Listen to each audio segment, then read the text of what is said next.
welcome, or to put it in Gaelic, hello, falcha.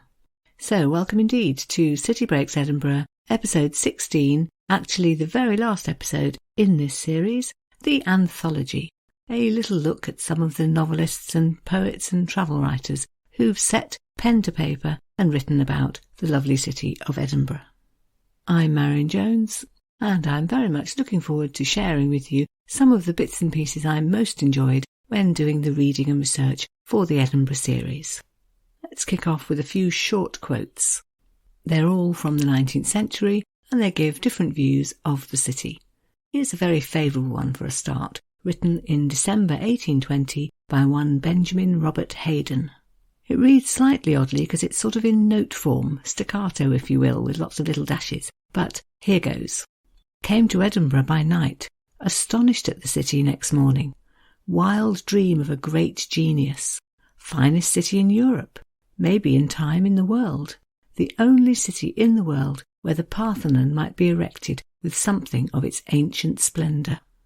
So, referring then to the beautiful setting of the city of Edinburgh, but also to that 19th century idea, its cultural side, thinking of it as the Athens of the North, if you like, and actually building, yes, a replica of the Parthenon up on the hillside where everybody could see it. Thomas Carlyle, however, writing in a letter to his brother only a year later, in 1821, described Edinburgh thus: "This accursed, stinking, reeky mass of stones and lime and dung." But if we turn to Wordsworth, it's back to the positive, because he described it in a few short words as stately Edinburgh throned on crags. And Charlotte Bronte compared Edinburgh very favourably with London. It's like comparing prose with poetry, she said, Edinburgh, of course, being the poetry. The comparison continued. London, she wrote, is as a great, rumbling, rambling, heavy epic, whereas Edinburgh is a lyric, brief, bright, clear, and vital as a flash of lightning. You, she wrote to her friend in London, have nothing like Scott's Monument, or if you had that, and all the glories of architecture assembled together, you have nothing like Arthur's Seat. And above all, you have not the Scottish national character. And it is that grand character, after all, which gives the land its true charm, its true greatness. And moving on to slightly longer travel pieces, here's J.G. Lockhart writing about how astounded he was at the beauty of the city when he first approached it, coming across land on foot, and pausing to enjoy the scene. We enjoyed the majestic gloom of this most picturesque of cities. A thick blue smoke hung low upon the houses, and their outlines reposed behind on ridges of purple clouds, the smoke and the clouds and the murky air giving yet more extravagant bulk and altitude to those huge, strange dwellings, and increasing the power of contrast which met our view, when, a few paces more, brought us once again upon the new town, the airy bridge, the bright green vale below and beyond it, and skirting the line of the vale on either side, the rough crags of the Castle Rock, and the broad glare of Princes Street, that most superb of terraces, all beaming in the open yellow light of the sun, steeples and towers and cupolas scattered bright beneath our feet, and, as far as the eye could reach, the whole pomp and richness and distant commotion, the heart of the city. Such was my first view of Edinburgh. I descended into her streets in a sort of stupor of admiration. If you've been listening to the earlier episodes, you'll know already all about Edinburgh's spooky side, the many references to ghosts and cemeteries. And Robert Louis Stevenson wrote about one of the scariest graves of all, the mausoleum in Greyfriars Kirkyard, where bloody George Mackenzie is buried, the judge who had put to death so many of the Covenanters. And he goes on to recount a story well known in Edinburgh about a little boy who once hid, bravely, in the mausoleum because he was in trouble and was hiding from the police.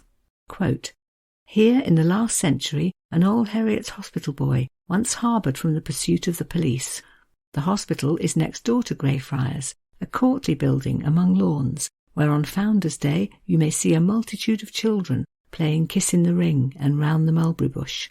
Thus, when the fugitive had managed to conceal himself in the tomb, his old schoolmates had 100 opportunities to bring him food, and there he lay in safety till a ship was found to smuggle him abroad." Stevenson goes on to explain how brave he thought this was. Quote, "When a man's soul is certainly in hell, his body will scarce be quiet in a tomb, however costly. Some time or other the door must open, and the reprobate come forth in the abhorred garments of the grave. It was thought a high piece of prowess to knock at the Lord Advocate's mausoleum and challenge him to appear. 'Bloody Mackenzie, come out if you dare,' sang the foolhardy urchins." But, as Stevenson goes on to recount, he never did. In the 1870s, two brothers, travellers, went together to Edinburgh and were much taken by the wynds through the little passages between the tenement buildings in the old town. They found them very frightening. The houses were tall, you couldn't see to the other end of the wynd. They were gloomy and dark. Really, they were traps for the unwary, but they decided that they would be brave and go and explore them. Quote, "We rose early and selected one of an antiquated appearance, but we must confess to a feeling of some apprehension on entering it, as the houses on each side were of 6 to 8 stories high, and so lofty that they appeared almost to touch each other at the top. To make matters worse for us, there were a number of poles projecting from the windows high above our track for use on washing days, when clothes were hung upon them to dry. We had not gone very far when my brother drew attention to 2 women whose heads appeared through opposite windows in the upper stories, and who were talking to each other across the wynd. On our approach, we heard one of them call to the other in a mischievous tone of voice, 'See, there's 2 more coming.' We were rather nervous already, so we beat an ignominious retreat, not knowing what might be coming on our devoted heads if we proceeded further." And he goes on to explain that that was it for them. They left Edinburgh. We therefore returned to our hotel for the early breakfast that was waiting for us, and left Edinburgh at 8:10 a.m. on our way towards Peebles. And before we turn to poetry, here are 2 last descriptions, both by Robert Louis Stevenson, and rather different in tone. In the first one, he is indulging in that age-old pastime of complaining about the Scottish weather. And he does really go for it. Listen to this. "Edinburgh pays cruelly for her high seat in one of the vilest climates under the heaven. She is liable to be beaten upon by all the winds that blow, to be drenched with rain, to be buried in cold sea fogs out of the east, and powdered with the snow as it comes flying southward from the Highland hills. The weather is raw and boisterous in winter, shifty and ungenial in summer, and downright meteorological purgatory in the spring. The delicate die early, and I, as a survivor, among bleak winds and plumping rain, have been sometimes tempted to envy them their fate." And yet, he can't help but go on to explain that despite all of this, those who love Edinburgh, when they're far away from it, look back very fondly on it, despite all this. "Happy the passengers who shake off the dust of Edinburgh and have heard for the last time the cry of the east wind among her chimney-tops. And yet the place establishes an interest in people's hearts. Go where they will, they find no city of the same distinction. Go where they will, they take a pride in their old home." I like to think there are people with Edinburgh roots, now abroad and far away, listening to that and nodding along. Stevenson loved Edinburgh all his life, for all that he ended up living so far away from it. And one of the things he remembered most fondly was a place called Duddingston Loch, just outside the city, somewhere where he and lots of other Edinburgh citizens will want to go when they wanted to do some skating. Here, in a letter to Francis Sitwell, he writes about a day, the 22nd of December in 1874, when he spent the morning working, writing 4 or 5 pages of his current work, very satisfactorily too, I fancy, he wrote, and then he went on to say how he spent the afternoon unwinding. Quote, "I went to Duddingston and skated all afternoon. If you had seen the moon rising, a perfect sphere of smoky gold in the dark air above the trees, and the white loch thick with skaters, and the great hill snow-sprinkled overhead, it was a sight for a king." And the following day, so the 23rd of December, he was back, lured again by the thrill of skating. Quote, "I stayed on Duddingston today till after nightfall.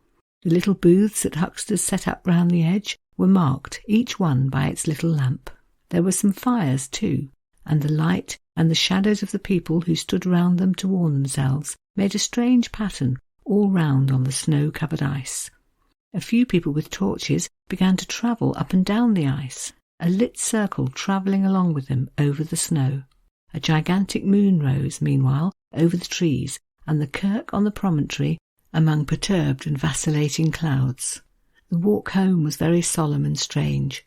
Once through a broken gorge, we had a glimpse of a little space of mackerel sky, moonlitten, on the other side of the hill, the broken ridges standing grey and spectral between, and the hilltop over all, snow-white and strangely magnified in size. So a reminder then that for all that Edinburgh is a city, it's one from which, just at walking distance, you can be outside in nature. Lochs, hills, scenery, outdoor pursuits. So, moving on now to some poetry. I've picked out 3 which I really enjoyed, all of which capture something about the city of Edinburgh. The first one is just called To Edinburgh, and it's by Valerie Gillies. Stone above storms, you rear upon the ridge. We live on your back, its crag and tail, spires and tenements stacked on your spine. The castle and the palace linked by one rope. A spatchcock town, the ribcage split open like a skelly, a kipper, a gutted haddie. We wander through your windy mazes. All our voices are flags on the high street. From the sky's edge to the grey firth we are the city, you are within us. Each crooked close and wind is a busy cut on the crowded mile that takes us home. In Eden, Edinburgh, centred on the rock, our city with your 7 hills and heavens. And then I found another poem called A Month on the Mile by Christine de Luca. It's actually 31 verses long because there's 1 verse for every day of the month. There are references to the sights and the monuments of the city, and to the history too, and the people who made it. But it's not just looking backwards, because modern Edinburgh is very much there too, including the tourist tat. And even in the first few verses, all of that is captured.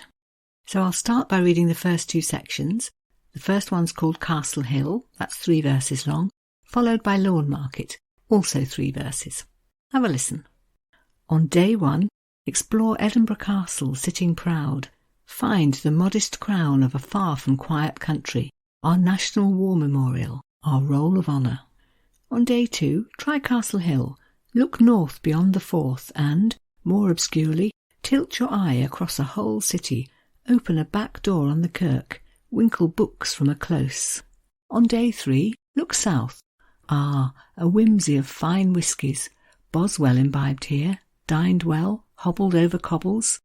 At the hub you can queue for a different kind of bliss. On day 4, cross the upper bow, look north. Tweed and dashing tartan. A caricature of us in see you Jimmy hats and gingerbread moustaches. Here Hume and Geddes consort with the Free Kirk, and there a touch of former glory, Gladstone's land, Macker's Court, rub shoulders with Deacon Brodie. On day 5, look south, kilts and cashmere, a nip or 2, monarchs and nobles made this place their own. James VI threw banquets in Riddle's Court, a jewel. And then skipping forward to the last 3 verses, day 29, below Arthur's Seat there's law-making, our new Parliament buildings like upturned boats, hewn into its Canongate wall, poetry for the taking. Day 30, cross to the palace of Holyrood House, where the ghost of poor bald Agnes walks through the chambers of Mary Queen of Scots. Day 31, up and down the Royal Mile, what a climb! But before you go, and until next time, will you take a cup of kindness yet for Auld Lang Syne? If you've been an attentive listener to all 15 previous episodes, I'm hoping you got all those references. And then finally, as far as poetry goes anyway, something called Ember Buses by Stephanie Greene. She's spelling Ember, E-M-B-R-A, phonetic spelling presumably for the way that the people of Edinburgh describe their own city. This is a wonderful poem, but I have a small problem with it, in that it's written very much in an Edinburgh voice, and why not? So it should be. The trouble is, I'm not sure how well I'm going to be able to read it. Anyway, I'm going to have a go. If you know better than I do, then please do be forgiving. I'm doing my best. Okay, here goes. Ember Buses. I like to sit at the front of the bus and keek through the hole at the driver's head. as he pulls on the wheel and gives the odd cuss, he disna ken I'm there. You can see the whole world for the top of a bus. Turbans and burkas, saris with cardis, kilts with Doc Martens, spiky-haired goths, hoodies and neds in Burberry caps, Mornside ladies in sensible hats. Traffic wardens, grey as sharks, with fluorescent stripes, circle ready to strike. The blind man's dug sits obedient at the curb, his flesh flabby. I'd give him a good run. We stop-start, shuggled about in our seats, by traffic cones, roadworks, jaywalkers and drunks. Crash go the brounces as we lean into a corner. Hold tight, ting-ting, we fall down the stairs. In contrast to the previous poem, that one's very much left the history behind and is all about now, today. Modern Edinburgh in all its variety. And even though you have the kilts and the Doc Martens and the turbans and burkas, it's quite nice to know that the Morningside ladies in sensible hats are still there too. So, moving on to fiction, there are so many novels set in Edinburgh. Many of them by Scottish writers, of course, but certainly not all. Edinburgh does seem to have a hold on writers and authors. Those who have been there or studied there can't seem to resist including it in what they write. But let's start with one of the old stalwarts, Sir Walter Scott no less, and a little extract from a novel called Guy Mannering, published in 1815, in which he is describing a little scene taking place in the graveyard at Greyfriars Kirk. It combines a few lines of description which are very much definitely Greyfriars Churchyard, and a little incident involving some of the mourners there that day for one particular funeral. Quote, "They finally arrived at the burial place of the Singleside family. This was a square enclosure in the Greyfriars Churchyard, guarded on one side by a veteran angel without a nose and having only one wing, who had the merit of having maintained his post for a century. Here, then, amid the deep black fat loam into which her ancestors were now resolved, they deposited the body of Mrs. Margaret Bertram, and, like soldiers returning from a military funeral, the nearest relations who might be interested in the settlements of the lady urged the dog-cattle of the hackney coaches to all the speed of which they were capable, in order to put an end to further suspense on that interesting topic." Bringing things right up to date into the 21st century, we must, of course, have Sir Ian Rankin. I think I mentioned in a previous episode that he once said he saw each of his novels, which are set in Edinburgh, as being one more piece in the jigsaw that is modern Scotland. And that is certainly true of the one called The Naming of the Dead. It's made clear right from the very start because the book is dedicated, quote, "to everyone who was in Edinburgh on the 2nd of July 2005. Almost as soon as the story begins, it becomes clear that this tale is set against the background of the G8 conference, which was held in Edinburgh in 2005. Events from Edinburgh in the first week of July in 2005 feature in the novel. The characters weave in and out of them. Some of the plot centres on the policing of the conference, some of it centres on a murder, which appears to be totally separate. Right from the early chapters, the scene is set. Here, for example, is the beginning of Chapter 2. The barriers were going up. Down George IV Bridge and all along Princes Street, workmen were busy putting them in place. Road repairs and building projects had been put on hold, scaffolding removed so it couldn't be taken apart and used as missiles. Post boxes had been sealed shut and some shops boarded up. Financial institutions had been forewarned. Staff advised not to wear formal clothing. It would make them easy targets. For a Friday evening, the town was quiet. Police vans cruised the central streets, metal grills fixed to their windscreens. More vans were parked out of sight in unlit side roads. The cops on board wore riot gear and laughed among themselves, swapping stories from previous engagements. A few veterans had seen action during the last wave of miners' strikes. Then the action moves to the train station. The uniformed police working the train station wore bright yellow jackets. Here too barriers were being erected. They were blocking exits, so there remained a single route in and out. Some officers carried cameras with which to record the faces of arrivals from the London trains. Special carriages had been laid on for the protesters, which made it easy to identify them. Not that such skills were really needed. They sang songs, carried rucksacks, wore badges and T-shirts and wristbands. They carried flags. Intelligence reports said busloads had already left from the south of England. First estimates had stated 50,000. The latest guess was north of 100,000, which, added to the summer tourists, would swell Edinburgh's population nicely. Somewhere in the city there was a rally signalling the start of G8 Alternatives, a week-long series of marches and meetings. More police would be there. If needed, some of these would be on horseback. Plenty of dog handlers too, including 4 on Waverley Station's concourse. The plan was simple. Visible strength. Let any potential troublemakers know what they'd be dealing with. Visors and truncheons and handcuffs, horses and dogs and patrol vans. Force of numbers. Tools of the trade. Tactics. You can just hear, can't you, that something's about to happen. That's very much modern-day Edinburgh, but the next paragraph makes a link to the past. Quote, earlier in its history, Edinburgh was prone to invasion.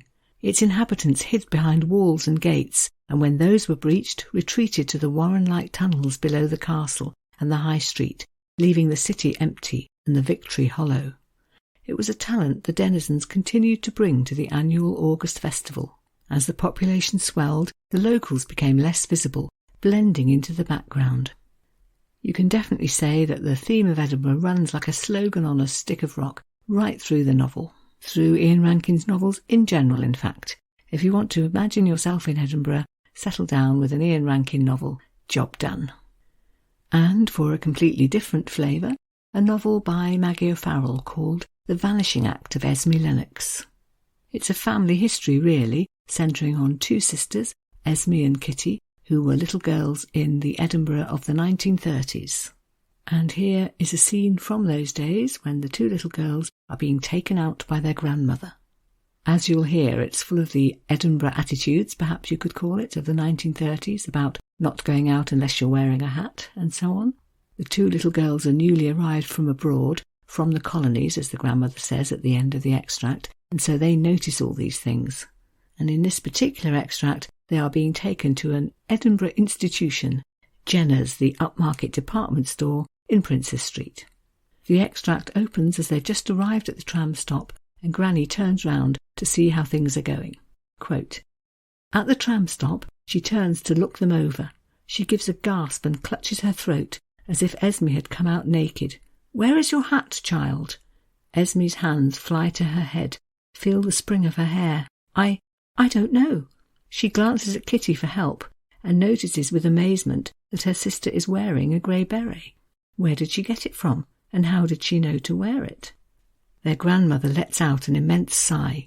She turns her eyes up to the sky and mutters to someone or something about trials and crosses to bear. They are taken to Jenner's of Princes Street. A man in a top hat holds the door open for them and inquires, "Which department, madam?" Mannequins waltz and twirl in the aisles, and a shop girl accompanies them across the floor. Esme tips her face back and sees balcony upon balcony stacked on top of each other, like the quoits on the ship. In the lift, Kitty feels for Esme's hand and squeezes it as the doors open. The paraphernalia is astounding. They are girls who have spent their lives in nothing more than a cotton dress, and here are Liberty bodices, vests, stockings, socks, skirts, underskirts, kilts, Fair Isle sweaters, blouses, hats, scarves, coats, gabardines, all seemingly intended to be worn at once. Esme picks up a woolen combinations and asks where they go in the baffling order of things. The shop girl looks at their grandmother, who shakes her head. They are from the colonies, she says. It's an intriguing novel about the different lives of the 2 sisters, all through the decades, how they ended up in very different places, and about some of the mysteries of their relationship, which were long buried in the past. It's a really good read. I do definitely recommend it. The Vanishing Act of Esme Lennox is set largely in Edinburgh, whereas the next novel I've picked, One Day by David Nicholls, really isn't. It starts there, on the graduation day of the 2 students, Emma and Dexter, who are going to be the main characters throughout the book, and it ends there, when Dexter looks back after several decades to the week of their graduation. But the bulk of the novel is set elsewhere. This last scene revolves around Arthur's Seat, which Emma discovers to her amazement that Dexter has actually never climbed, even though he's been in Edinburgh for 4 years. Emma says in that case they really must go. Dexter's not sure, he hasn't got the proper shoes. Emma replies, "It's not K2, it's just a big hill. I can't climb it in brogues." "Oh, you'll be fine, it's not hard." Actually, I beg to differ, I think it is a bit of a climb. Anyway, off they go. Quote, "All right then, let's do it," said Dexter. And 15 minutes later, they were stepping outside into the hazy July morning, the Salisbury Crags looming over them at the end of Rankeillor Street. "We're really climbing up there? A child could do it, trust me." In the supermarket on Nicholson Street, they shopped for a picnic, both a little uncomfortable in the strangely domestic rite of sharing a shopping basket, both self-conscious about their choices. Were olives too fancy? Was it funny to take iron brew? Ostentatious to buy champagne? They loaded Emma's army surplus rucksack with supplies, Emma's jokey, Dexter's would-be sophisticated, then doubled back towards Holyrood Park and began the ascent along the base of the escarpment. Dexter, it turns out, really isn't very fit. He tags along behind, smoking a cigarette, and notices that Emma, out in front, is making a much better job of things. "You're very nimble." "Like a mountain goat, me. I used to go hiking a lot at home when I was in my Cathy phase. Out on the wild and windy moors. Dead soulful I was. I cannot live without my life. I cannot live without my soul." On they go. Dexter struggles on and notices that Emma's laughing at him. "What's funny?" "Just I've never seen anyone smoke and hike at the same time." "What else am I meant to be doing?" "Looking at the view." "A view's a view's a view." Is that Shelley or Wordsworth? He sighed and stopped, his hands on his knees. "OK, fine, I'll look at the view." Turning, he saw the council estates, the spires and crenellations of the old town, beneath the great grey hulk of the castle, then, beyond that, in the haze of the warm day, the Firth of Forth. Dexter had a general policy of not appearing impressed by anything, but it really was a magnificent view, the one he recognised from picture postcards. He wondered why he'd never seen it before. Very nice, he allowed himself, and they kept climbing towards the summit, wondering what would happen when they got there. And finally, here's that other Edinburgh stalwart, Alexander McCall Smith, and his novel 44 Scotland Street, the first in the Scotland Street series, which I believe now runs to 9 novels. Here's a little scene I enjoyed. 2 of the characters have arranged a Conservative Party ball. It turns out there are only going to be 6 guests, and they're discussing how that is going to impact the dancing. "We could have some reels," says one character, "eightsomes and the like." "Yes," said Sasha, "people love that." "But there are only going to be 6 of us," Todd pointed out. "How will we be able to do an eightsome if there are only 6 people there? And Ramsay Dunbarton is pretty frail these days. I can't imagine him doing an eightsome. The old boy would probably drop down stone dead. Then there'd only be 5 of us." "There are other dances," said Sasha quickly. "A gay Tories, for example. I mean a gay Gordon's. You only need 2 for that. And there's the Dashing White Sergeant. That needs 3 for each set, so there could be 2 sets. Todd thought for a moment.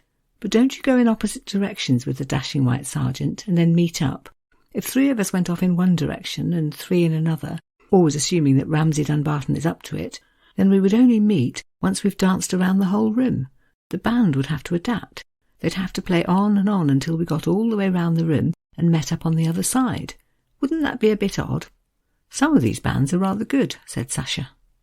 And later on there's another character, Domenica, who gives us an insight into a different aspect of Edinburgh culture, namely being quite sure that Edinburgh is much better than Glasgow.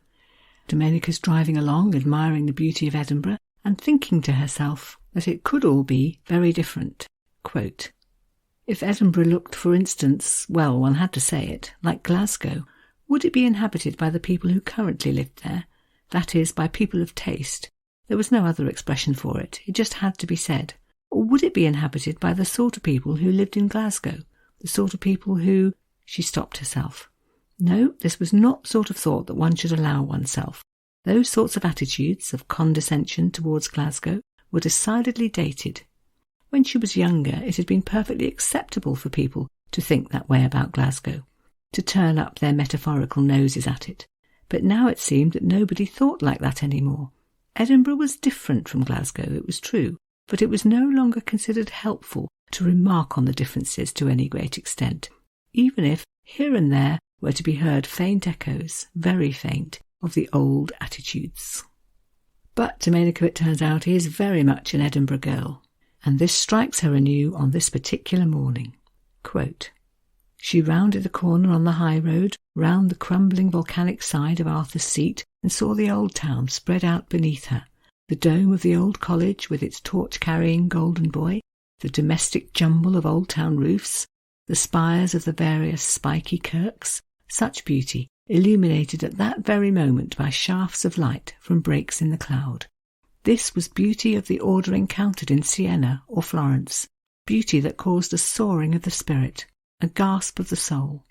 It was a privilege to be a citizen of such a place, thought Domenica. The beauty of the new town had been created by those who believed in the physical embodiment, in stone and glass and slate, of order, of reason, and this had found expression in architectural regularity."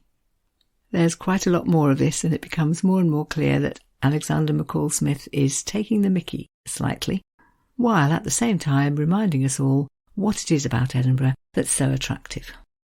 So then, here we are coming to the end of the episode, and indeed the end of the Edinburgh series. What quote to choose to finish off? I could go for Oscar Wilde in his usual pithy fashion, who said that he found Edinburgh, quote, "quite lovely, bits of it." But that tells you more about Oscar Wilde than about Edinburgh, I think. And so I've chosen this little 4-line poem which seems to sum it up. It's called Farewell, Edinburgh. Farewell, Edinburgh, where happy we have been. Farewell, Edinburgh, Caledonia's queen. Old Riki, fare you well, and Riki new beside. You're like a chieftain grim and grey, with a bonny bride. And indeed, it is farewell from Edinburgh. I hope you've enjoyed the series, if you've listened to all of it. If you haven't, you could consider going back and finding a few more episodes. I hope too that perhaps you'll look around what else there is in the City Breaks back catalogue. Lots of lovely cities like Seville and Toulouse, some big hitters, Paris and London. Much more besides. Do go and have a look if you're not familiar with it. I will be back, I hope, in 2 weeks' time with a brand new series. Still putting the finishing touches to that, so fingers crossed. But meanwhile, let's give the last word to Edinburgh and to Gaelic culture by saying thank you and goodbye in that lovely language, which I have been murdering now for 16 episodes. Although I am quietly pleased that no one has written in to complain. Here we go then. Thanks and goodbye. Ta paliv agus Martian leave.